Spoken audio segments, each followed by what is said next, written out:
أعوذ بالله من الشيطان الرجيم بسم الله الرحمن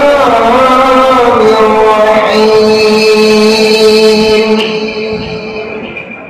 ومن قوم موسى أمة يهدون بالحق وبه يعدلون وقطعناهم 12 أسباطا أمما وأوحينا إلى موسى إذ استسقاه قومه أن اضرب بعصاك الحجر فانبجست منه 12 عينا قد علم كل أناس مشربهم وظللنا عليهم الغمام وأنزلنا عليهم المن والسلوى كلوا من طيبات ما رزقناكم وما ظلمونا ولكن كانوا أنفسهم يظلمون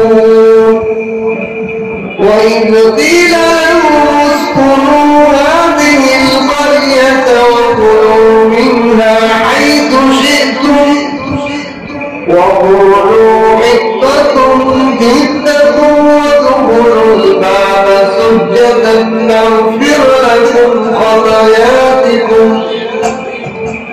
نغفر لكم خطيئاتكم سنزيد المحسنين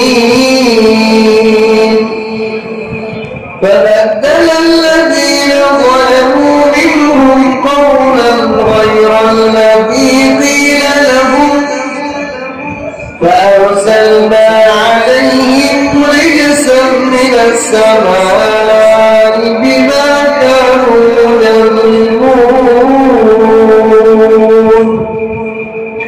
صدقت يا أرحم الراحمين بارك الله لنا ولكم في القرآن العظيم ونفعنا وإياكم بالآيات والذكر الحكيم سبحانك لا علم لنا إلا ما علمتنا إنك أنت العليم الحكيم ربي زدني علما ربي زدني علما رب اشرح لي صدري ويسر لي أمري واحلل عقدة من لساني يفقهوا قولي আল্লাহ পাকের লাখ কোটি শুকর সুজুদে মহান রব্বুল আলামিন আমাদেরকে দয়া করে মায়া করে প্রতি সপ্তাহে ন্যায় কোরআন কারীমের তাফসীর করা এবং শোনার জন্য আল্লাহ মসজিদে বসার তৌফিক দান করেছেন এজন্য কালিমাতুল শুকর দিই আলহামদুলিল্লাহ আজকে সূরা আরাফের 159 নম্বর আয়াত থেকে 62 নম্বর আয়াত মোট 4 আয়াত আমি তেলাওয়াত করেছি আল্লাহ তাআলা যেন আমাকে আয়াতের ভেদ রহস্য আল্লাহ পাক কি মেসেজ কি বার্তা আমাদেরকে দান করেছেন এটা পরিপূর্ণভাবে আমাকে বোঝার আপনাদেরকে বোঝার ও আমলের মধ্যে তৌফিক দান করে বলেন আমিন প্রথম আয়াত আল্লাহ তাআলা বলেন ومن قوم موسى أمة يهدون بالحق وبه يعدلون আয়াতের শাব্দিক অর্থ হলো মূসা আলাইহিস সালাতু ওয়াস সালামের জাতি থেকে এমন একটি দল ছিল যারা হিদায়াত ন্যায়ের পথে সত্য ধর্মের অনুসারী ছিল ইয়াহদুনা বিল হক যারা সত্য ধর্মের অনুসারী অনুগামী ছিল ওয়াবিহি ইয়াদিলুন এবং তারা ন্যায় এবং ইনসাফের সাথে চলত বিচার করত ন্যায় বিচার করত কিছু পূর্ববর্তী আয়াতগুলোতে বনি ইসরাইলের খারাপই বর্ণনা করছে। বনি ইসরাইলরা কত খারাপ, তারা কত ভবিষ্যতে বেয়াদবি, আল্লাহর হুকুমের সাথে বেয়াদবি। গত তাফসীরে গেছে, কিতাব চাইছে আল্লাহ, মুসা কিতাব আনছে, এই কিতাব আল্লাহ আছে কিনা আমরা তো জানি না। আবার কি চাও, আল্লাহ বলে দিতে হবে যে এটা আল্লাহর কিতাব। 70 জন নেতাকে নিয়ে মুসা আলাইহিস সালাম গেছেন, তারপরে আল্লাহ ধর আওয়াজ দিতে হয় এটা আমার কিতাব, তাই আল্লাহটা অন্য কেউ আওয়াজ দিলে আমরা হবে না, আল্লাহ দেখাইছে। বনি ইসরাইলরা খারাপ ছিল, তারা নবীদের বার্তা, নবীদের কথা, ইমানের ক্ষেত্রে, আমলের ক্ষেত্রে তারা অনেক ধরনের বিশৃঙ্খলা ছিল।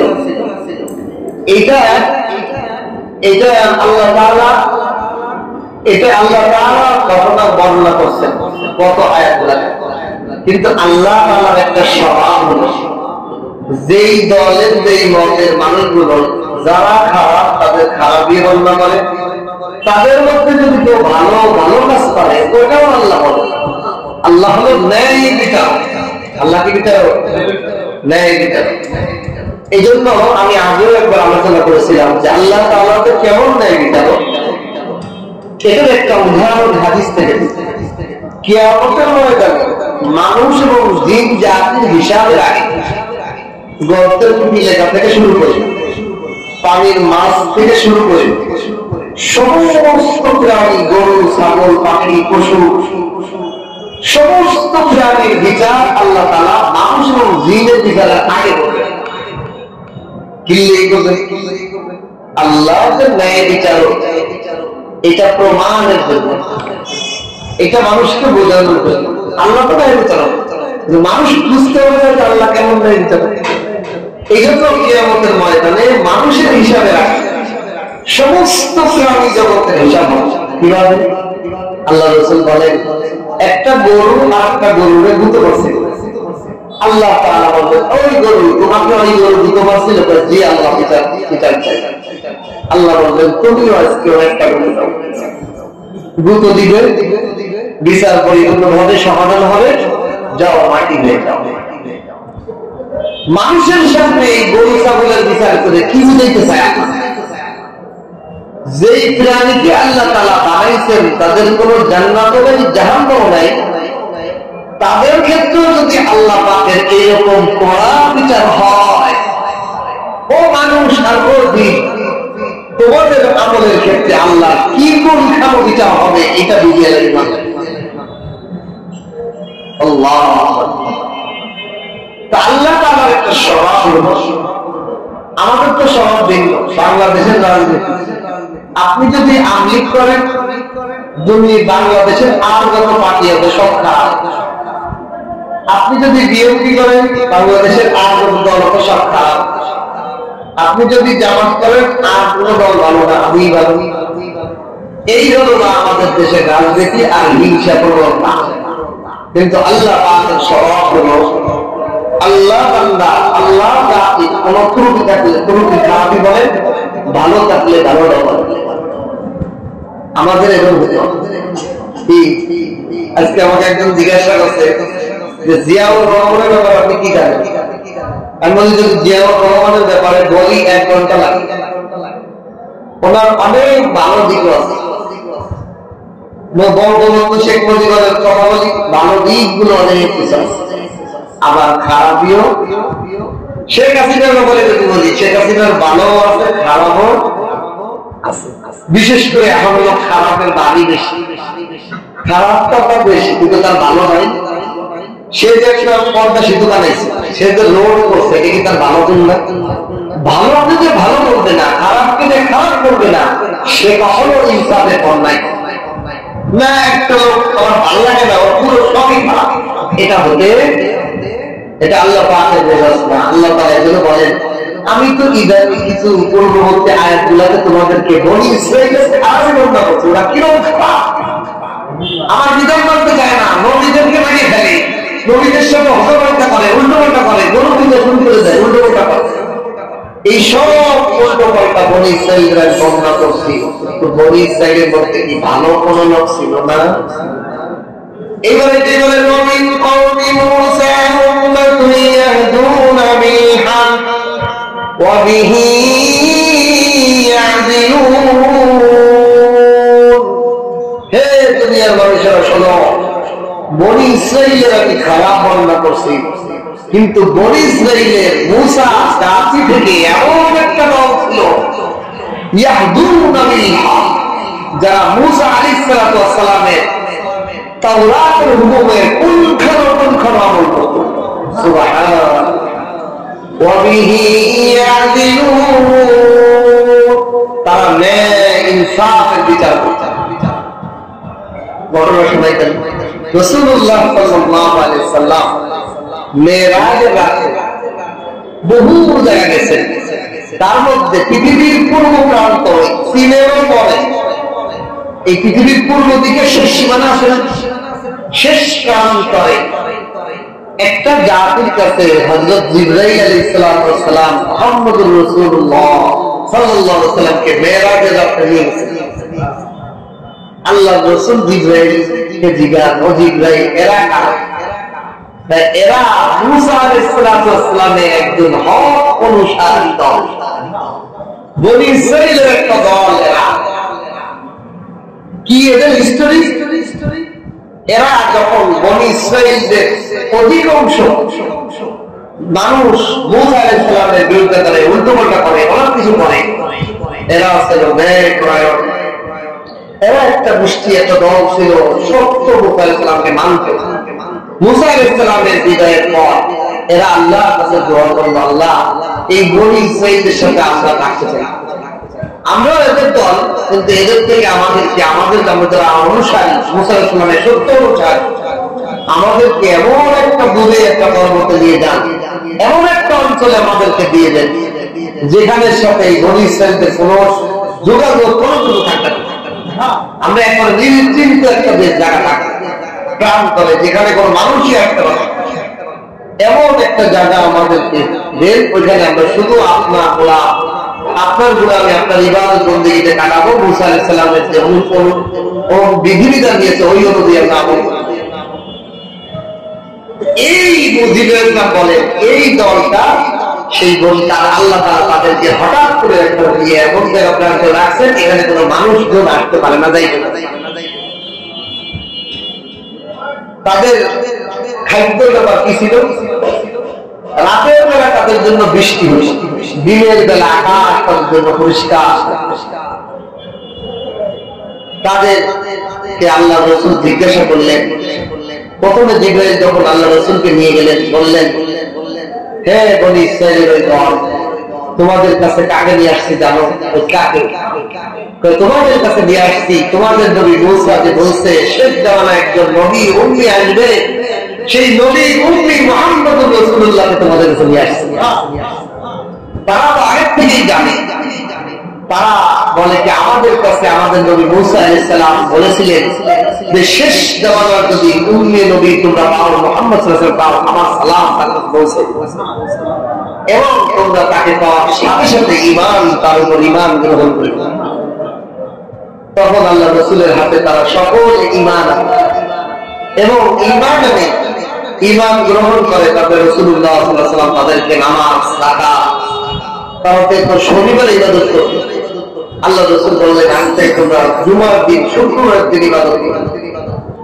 এবং রাসূলুল্লাহ সাল্লাল্লাহু আলাইহি ওয়াসাল্লাম তাদেরকে জিজ্ঞাসা করলেন তোমরা কিভাবে খাওয়া দাওয়া করো আমরা আমাদের জন্য আল্লাহ তাআলা রাতে বৃষ্টি দেন জমিন দিনের বেলা আলোকিত মেঘমুক্ত আকাশ রোদের আকাশ আমরা আমাদের জমিনে কোনো বীজ বপন করার সাথে সাথে আল্লাহ তাআলা বরকতওয়ালা ফসল দান করেন তো বড় ফসল তোমরা কিভাবে বরকত করবে আমরা আমাদের এই জাতি সবাই মিলে ফসল চাষ করি ফসল চাষ করার পর এই ফসলগুলো মাঠের এক জায়গায় সব স্তূপ করে এরপরে কোনো মাপামাপি নাই যার যতটুকু প্রয়োজন সেখানে নিয়ে খাই এই জন্য আমাদের কোনো কি লাগে না আমাদের কোনো মাপজল লাগে না আমাদের এখানে কোনো মাপের কোনো সিস্টেম নাই আমরা ইনসাফ এবং ন্যায়ের সাথে চলি যার প্রয়োজন এই জন্য আমাদের কোনো গন্ডগোল বানাবানি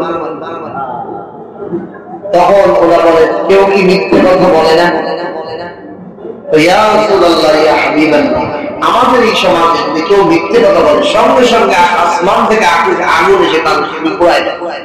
এই জন্য কেউ মিথ্যে কথা বলে। তোমাদের বসবাসের ঘরগুলো এরকম কেন? সব এক কোয়ালিটি, সব বাড়ির দরজা একরকম, জানালা একরকম, ঘরগুলো যতটুকু জায়গা সব একরকম। আল্লাহ রাসূল জিজ্ঞাসা করলেন, তোমাদের ঘর বাড়িগুলো এরকম, বসবাসের স্থানগুলো এরকম কেন? আমরা কেউ কারো মর্যাদা বা নিম্ন মনে করি না, সবাই আমরা এক কাতা। এই জন্য আমাদের এই সমাজে সমস্ত মানুষের ঘর বাড়িগুলো একরকম বানানো। কারণ তো হাই হবে, সে তো দুজনকে বড় মনে করবে, এটা নাই, সবাই একরকম। জিজ্ঞাসা করলেন, তোমাদের বাড়ির সামনে দেখা যায় একটা কবরের মতো বানাবো? আমরা সকলে মনে করি স্বল্প সময় বাড়ির থেকে বের হইলে মৃত্যুর কথা স্মরণের জন্য আমরা আমাদের বাড়ির সামনে একটা কবরের দেহ বানায় রেখেছি, স্মৃতিসৌধ বানায় রেখেছি কবরের, যে এই খোলা কবর বানায় রাখছি, যাতে আমার প্রতিদিন স্মরণ হয় বাড়িতে ঢুকতে বেরোইতে মৃত্যুর কথা স্মরণ। আল্লাহ তাআলা বনি ইসরাঈলের জাতিকে এইভাবে মানুষ থেকে, দুনিয়ার মানুষ থেকে আলাদা ভাবে নিয়ে তাদের আল্লাহ এই জন্য শোনা নেই। ومن قوم موسى أمة يهدون بالحق, মুসা আলাইহিস সালামের জাতি থেকে একটা দল ছিল হকের উপর অটল, وبه يعدلون, ইনসাফের সাথে ইনসাফ কায়েম করে তারা জীবন যাপন করে। وقطعناهم اثنتين عشرة أسباطا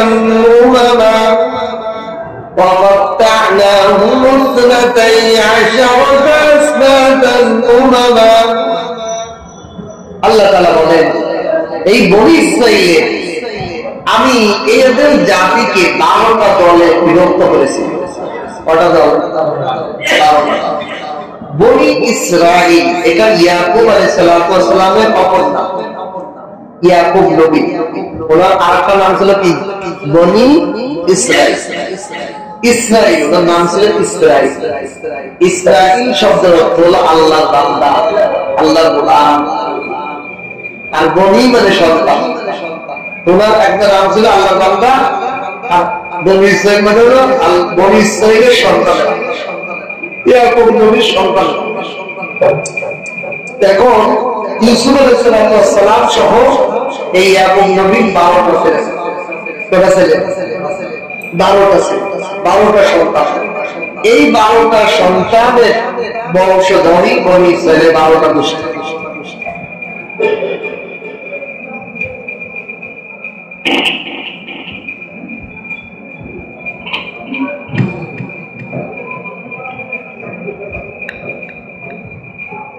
বনি ইসরাঈলের এই ইয়াকুব নবীর 12টা সন্তানের যে সন্তান ছিল 12টা দল। আল্লাহ বলেন, আমি এদেরকে ভিন্ন ভিন্ন রেখেছি। এক বাপের 12টা ছেলে, এই ছেলেদের এক একটা ছেলের যে বংশধর সরা এক একটা গ্রুপের একটা দল, এক দলের সাথে আর একজনের কোনো মিল মহব্বত, এমন বিদ্বেষ। এক নলাতে পানি খাবে তাও তাদের সহ্য হয়, এক ঘাটে পানি খাবে এটা দুই করতে হবে। কিন্তু এদের মধ্যে থেকে আল্লাহ তাআলা একটা দল বানাইছে, যারা কি মিলে মিশে সব কিছু সমান ভাগ করে। আল্লাহ কি না পারে? আল্লাহ কি না পারে? এই জন্য সন্তানের যত দোয়া করা, আল্লাহ আওলাদদেরকে মিল মহব্বতে রাখার তৌফিক দান। তা বনি ইসরাঈলের আল্লাহ বলেন, ওয়াকাত্তা'নাহুম ইসনাতা আশারাতা আসবাতান উমামা, আমি মুসা আলাইহিস সালামের এই বংশধর বনি ইসরাঈলদেরকে 12টা ছেলে 12টা গোত্রকে খন্ড খন্ড করে দিলাম। এরা যখন ফিরআউনের দরবার থেকে বাসে নাজাত পেয়ে মিল্লাত পার হয়ে সাগরিত সাগর পার হয়ে যখন আল্লাহ তাআলা বলেন, আমি ওদেরকে ফিলিস্তিনের পাশে, ফিলিস্তিনে ঢোকার আগে একটা ময়দান, মরুভূমি, ফিলিস্তিনে ঢোকার আগে মিশর থেকে মিশর আর ফিলিস্তিন পাশাপাশি না? এই যে মিশর দেখেন, মিশরের বর্ডারের সাথে ফিলিস্তিন, এখানে একটা মরুভূমি আছে। এই মরুভূমির মধ্যে যখন গেল তখন এই বনি ইসরাঈলরা আল্লাহ বলছে তুমি তোমাদের জন্মস্থানে যা উদ্ধার করো, আমরা পারবো না, যুদ্ধ করতে পারবো।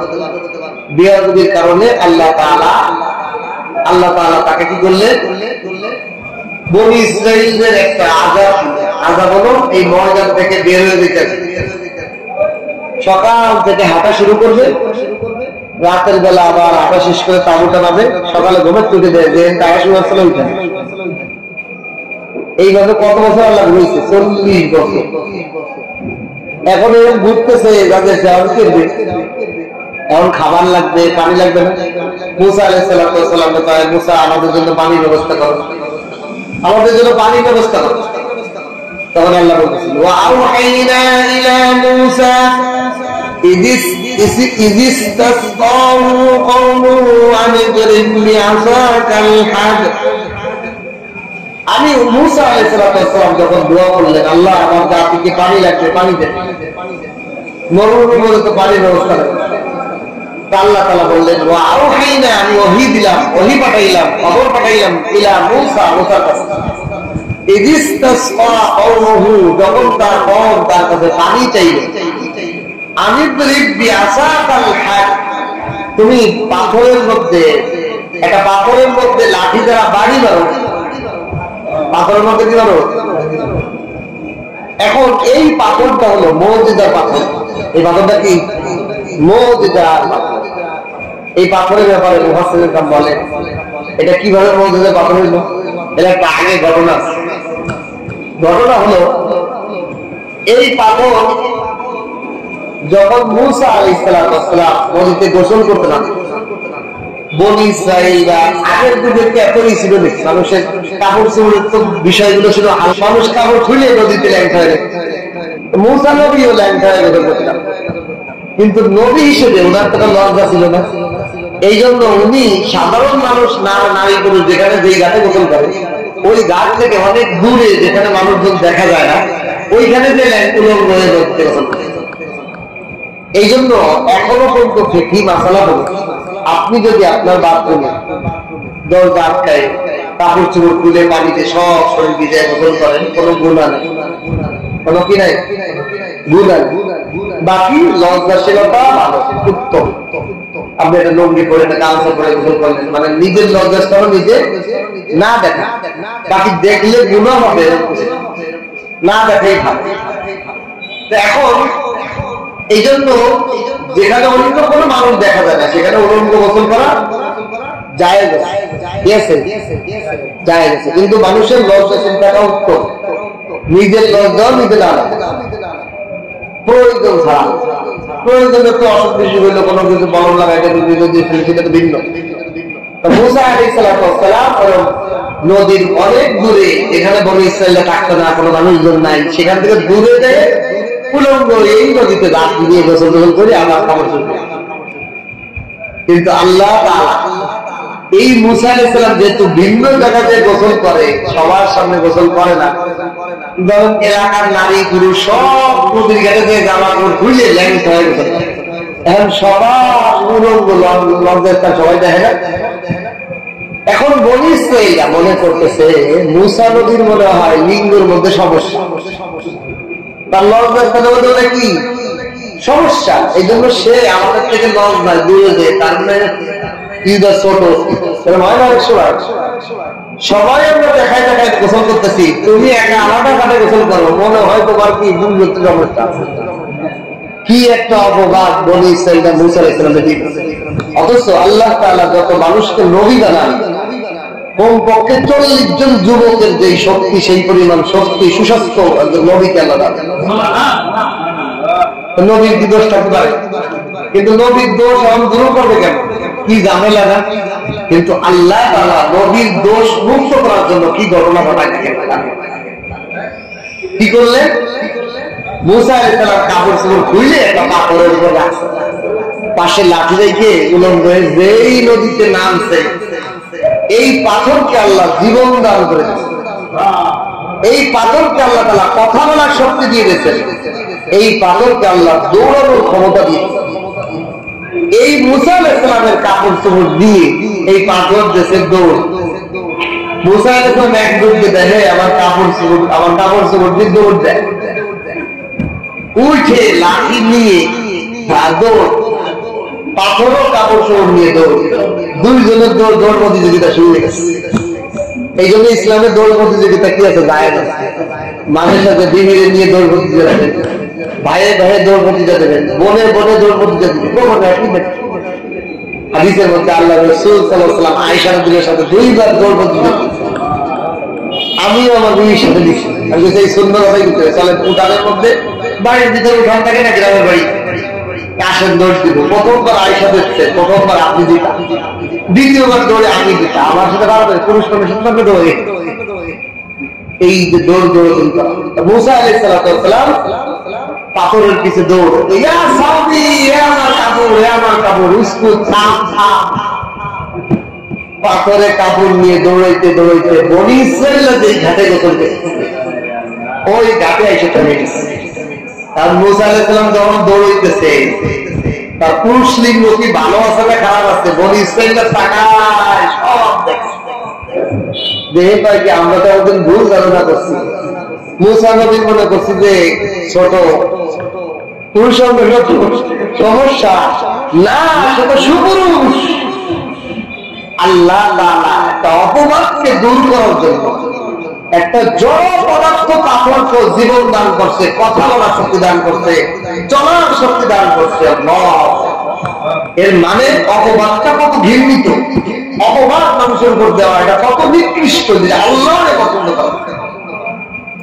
তো মুসা আলাইহিস সালাম যায় যখন থেমে গেছে, লাঠিটা নিয়ে যাই এমন করে বাড়ি মারছে, কাপড় কাতালি লাগে তফসীরের কিতাবে বলছে পাথরে বাড়ি দিতে গুঁড়ো হয়ে যায়, পাথর যোগ খেয়ে দাঁড়িয়ে গেছে লাঠি, এত রাগিতে বাড়ি। আল্লাহ তাআলা বলে, মুসা এই লাঠিটা এই পাথরটাকে ব্যাগে ভরে রাখো, এটা সাধারণ কোন পাথর নয়। সুবহানাল্লাহ, এই পাথরই মুসা আলাইহিস সালাম ব্যাগে ভরে রাখছে, এটাই হলো মুজিজার পাথর।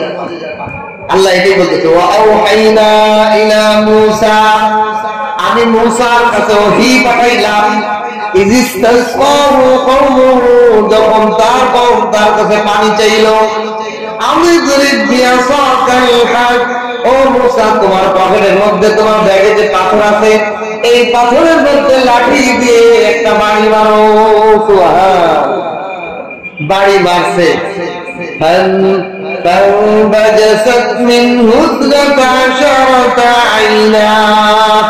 আল্লাহ বলে, আমি পাথর থেকে 12টা ঝর্ণা জারি করে দিয়েছি। একটা ঝর্ণা দিলেন না কেন?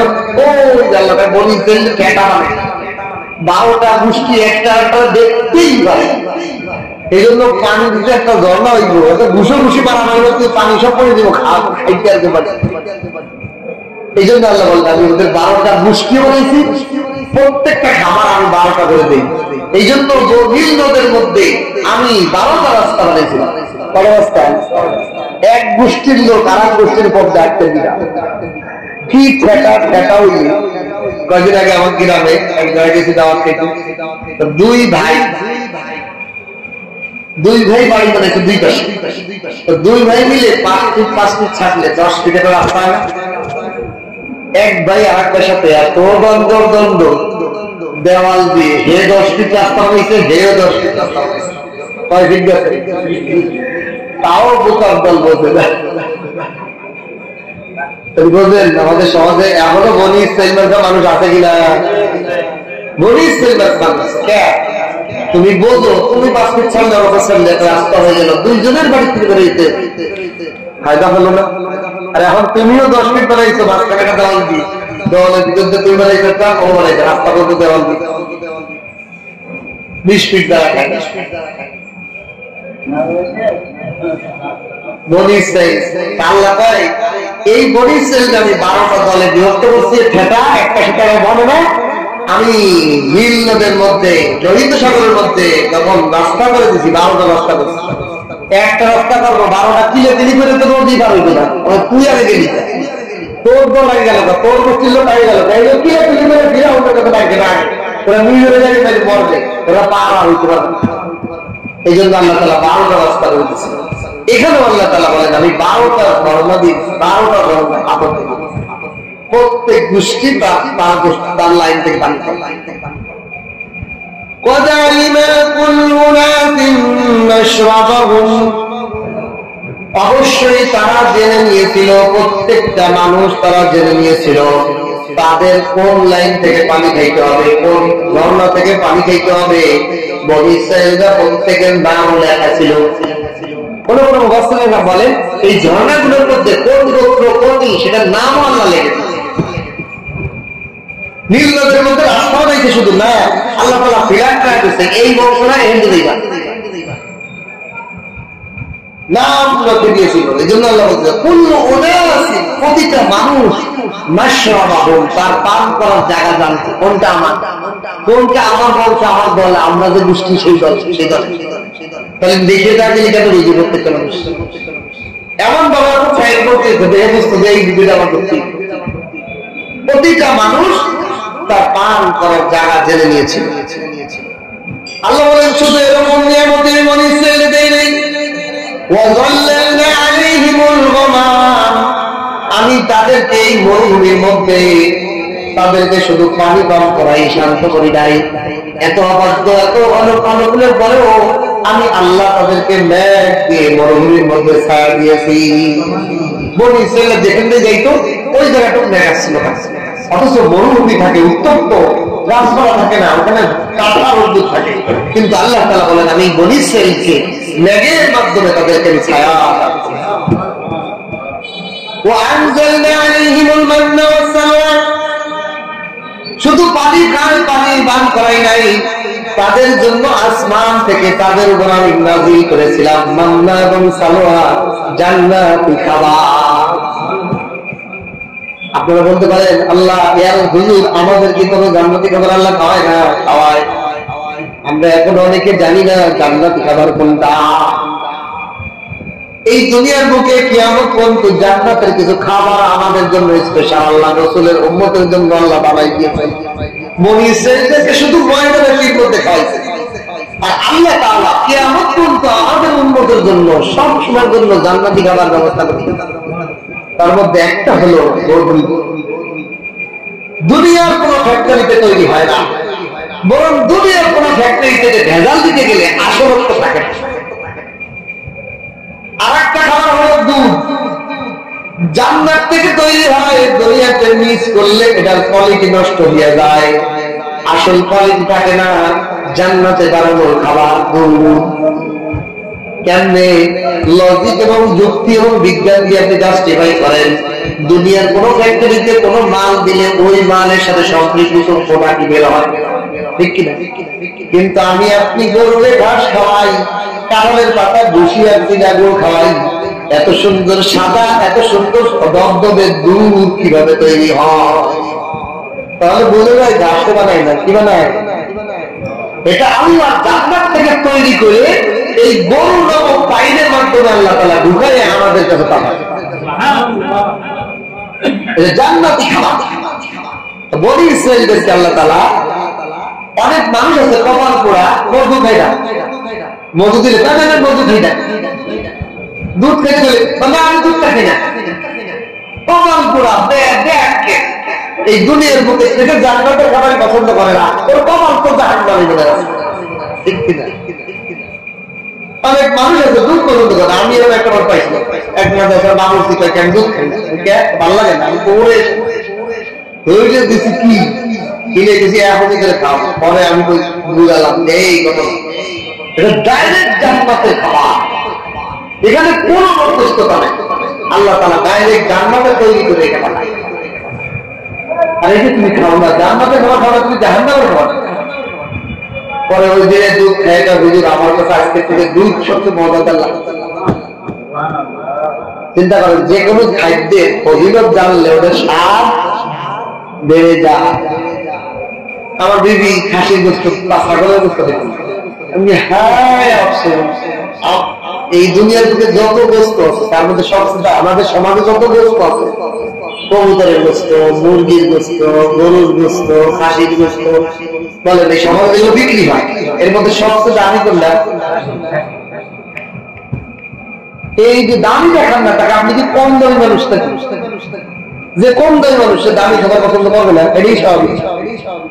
আর 2 নম্বর হলো আমার রাসূল এই বকরির গোস্ত, ছাগলের গোস্ত খুবই মজাদার করে, এমনকি এর কলিজাকে আলাদা ভুনা করে সাহাবাদের অল্প অল্প করে দিই, খুব মজাদার করে। আর সেই খাবারটা আমি খাবো না, আমি তো নবীর পেটে খাবো, আরো বেশি মজা করবো। আমি যেন আমার বিবির দেখছি, আমার বাপের বাড়িতে জিন্দেগিতে আমি খাসির তো পাকাইতে দিতাম না, খাইতাম তো খাইতাম না, পাকাইতে দিতাম না। আর আমার কাছে খাসির গোস্ত সবচেয়ে মজা। এই জন্য আল্লাহ দুনিয়ার বুকে আমাদের জন্য এরকম জান্নাতি খাবার, তো বনি ইসরাইলের জন্য 2টা খাবার, একটা হলো মান্না আর একটা সালোয়া। মান্না কি? মান্না হলো মধুর মতো এরকম পানীয় মিষ্টি, আসমান থেকে নাজিল হইতো। বনি ইসরাইলরা চামড়া বিছিয়ে দিত, পাতা বিছিয়ে দিত, এর মতো এটা খাইলে ভারী মিষ্টি নিয়ারের মতো, এটা হলো মান্না। আর সালোয়া ছিল একটা পাখি, সুমিষ্টি পাখি, পাখির গোস্ত। এই পাখিটা আল্লাহর পক্ষ থেকে পাঠানো, জান্নাতি পাখি না, বোঝেন নাই? কি পাখি? দুনিয়ার পাখি, যে জবাই দিতে হইব, শুনতে হইব, তারপর রান্না করতে হইব, মশলা দিতে হইব, তারপরে মজা লাগে। আপনার যদি বলি একটা পাখি শুইলেছে, কাঁচা পাখি খাইতে পারেন, কিন্তু এই সালোয়া নামক যে পাখিটা ছিল, এটা শুধু চামড়াটা ছিলেই একেবারে ভুনা গোস্তের মতো খাওয়া, গ্রিলের মতো খাওয়া। এটা রান্না করা পাখি, তাজা পাখি রান্না করা, শরীরের গোস্তটা ভুল বলে রান্না করা। আল্লাহ এইরকম খাবার বনি ইসরাইল। এই জন্য দেখেন এখানে একটা সূত্র, আমাদের অনেকে অবজেকশন করি শুধু বাচ্চার ব্রেন নাই, কোরআন মুখস্থ থাকে না, এই সমস্যা ওই সমস্যা।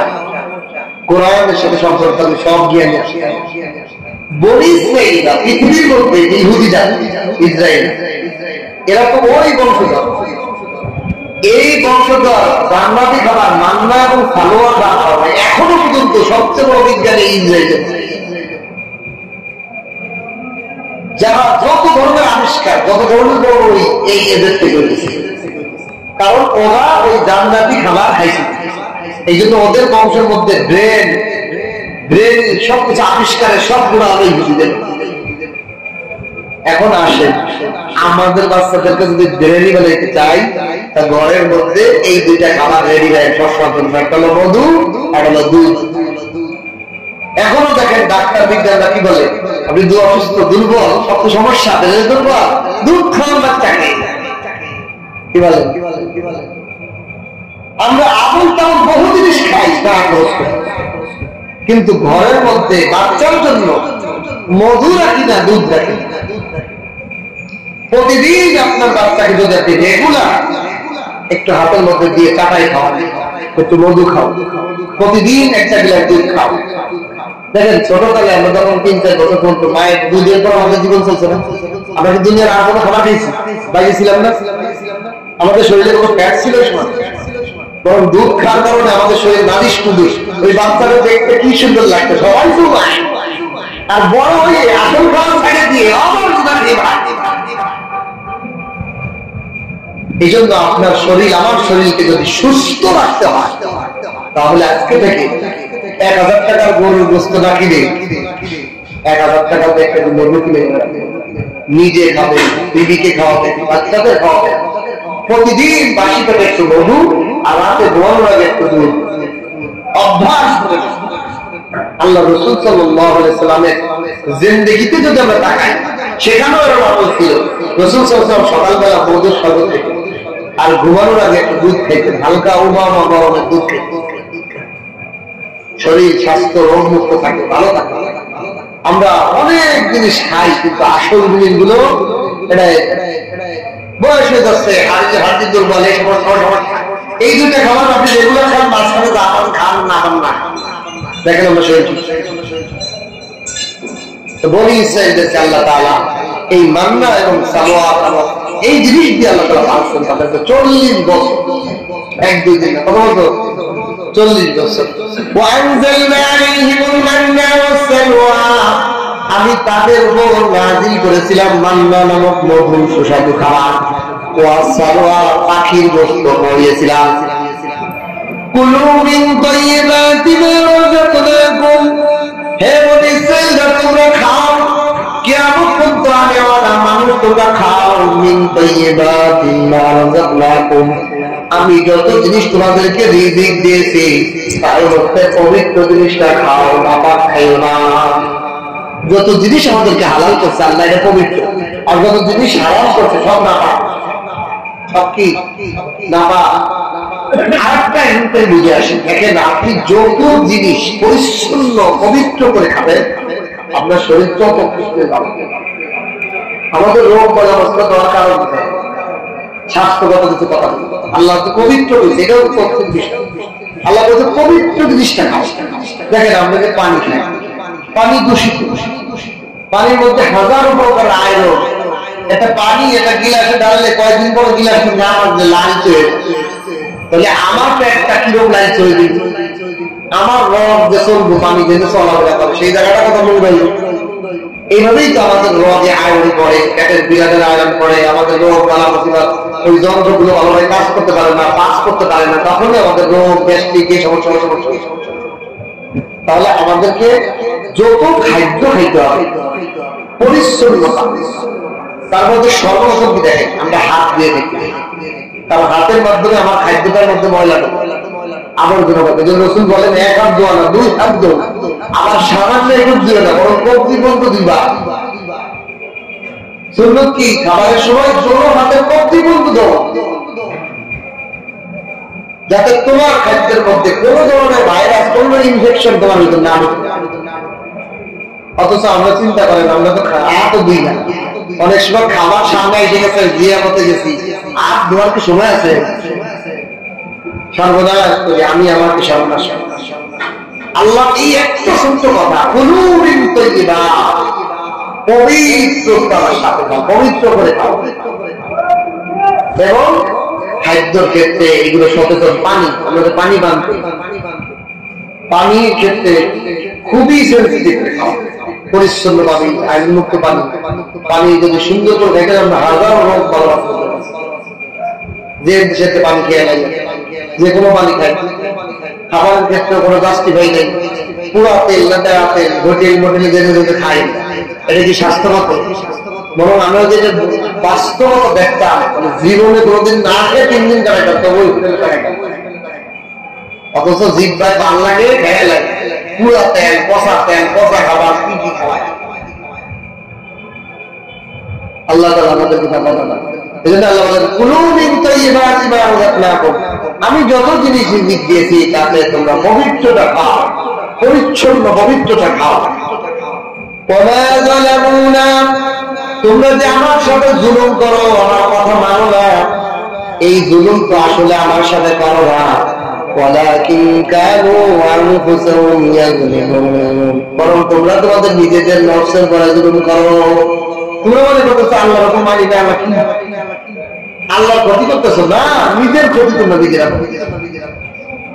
وَإِذْ قِيلَ لَهُمُ اسْكُنُوا فِي هَٰذِهِ الْقَرْيَةِ, আল্লাহ তাআলা স্মরণ করো যখন বনী ইসরাঈলরা 40 বছর এই ময়দানে তীর মধ্যে থাকছে। এখন তো আল্লাহ আমাদের ভালো লাগে না, এই এক খাবার খাইতে ভালো লাগে না, আমরা একটু মশলা মরিচ দিয়ে রসুন আদা দিয়ে সেই একটু খাবো। এতদিন এক খাবার খাইতে ভালো লাগে, প্রতিদিন গোস্ত খেতে ভালো লাগবে, প্রতিদিন রুটি খেতে ভালো লাগে, এক খাবার খেতে ভালো লাগে না। আমরা একটু কি দেবো? আল্লাহ তাআলা বললেন তোমরা কি করো?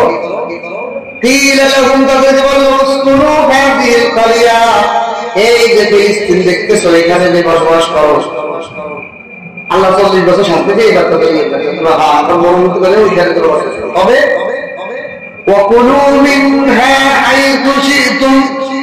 ওই ফিলিস্তিনের জমি থেকে তোমরা সরিষা, পেঁয়াজ, রসুন, আদা যা ইচ্ছা সব যা মনে চায় হালাল খাও। তবে তোমাদের জন্য কিছু শর্ত আছে। তোমরা এই ফিলিস্তিনের ভূমিতে প্রবেশ করার আগে তার গেটের সামনে যে বলবে আমরা ক্ষমা চাই, আমরা ক্ষমা চাই, এই কথা এক নম্বরে বলবে। গেটে প্রবেশের সময় কি বলবে? হিপ্তাতুন। হিপ্তাতুন শব্দের অর্থ আল্লাহ আমরা ক্ষমা চাই, ভুল হয়ে গেছে এই কথাটা বলবে। 2 নম্বর হলো ওয়াদখুলুল বাবা সুজ্জাদান নাগফির লাকুম খাতায়াতিকুম। 2 নম্বর শর্ত হলো যখন তোমরা ফিলিস্তিনের জমিনের গেটে, শহরের গেটে ঢুকবা, তখন সিজদা অবস্থায় মাথা নত করে এই ক্ষমা করুন এই শব্দ বলে প্রবেশ করবা। ক্ষমা করে দিন এই কথা বলে মাথা নিচু করে তারপর প্রবেশ করবে আল্লাহ। কিন্তু এই বনি ইসরায়েলের জাতি, এরা তো কি বিশৃঙ্খলা জাতি দেয়। এরা কয় হিমতাতুন, আল্লাহ বলছে হিমতাতুন, এরা কয় হিমতাতুন ফিহা শার। এর অর্থ হলো গম, যেটা আটা তার গমের মধ্যে, গমের শীষের মধ্যে, মানে হিমতাতুন শব্দের অর্থ হলো ক্ষমা করুন, আর এর সাথে মিল রেখে ওরা বলে গম। হিমতাতুন, হিমতাতুন মানে কি? গম। তাহলে আল্লাহর সাথে মজা করলো না। আল্লাহ বলছে ক্ষমা করুন শব্দ ব্যবহার করো, ওরা ওই শব্দের একটা সমর্থন শব্দ আর একটা শব্দ বলে দেয় হিমতাতুন, গম গম। তাহলে আল্লাহর কথার সাথে বিশৃঙ্খলা করে আর বুক খুলে গেল। প্রবেশের সময় ফিলিস্তিনের ভূমিতে প্রবেশের সময় বুক খোলায় হিমতাতুন হিমতাতুন। আল্লাহ বলছে হিমতাতুন মাথা নিচু করে প্রবেশ করতে, এরা উল্টো করবে। এটাই আল্লাহ আল্লাহ বলে যে তোমরা এই হিমতাতুন শব্দ বলো এবং সিজদা মাথা নত করে শহরের দরজা দিয়ে প্রবেশ করো। নাগফির লাকুম খাতিআতিকুম, তোমাদের সমস্ত গুনাহ গুনাহগুলো মাফ করে। কিন্তু এরা প্রবেশ করে না। সানাজিদুল মুহসিনিন, তোমাদেরকে আমি, তোমাদের যারা নেককার, যারা ভালো কাজ করে তাদেরকে আমি অতিরিক্ত সওয়াব বাড়ায় দিব। কিন্তু এরা এটা বলবে, এরা এর পরিবর্তন করবে।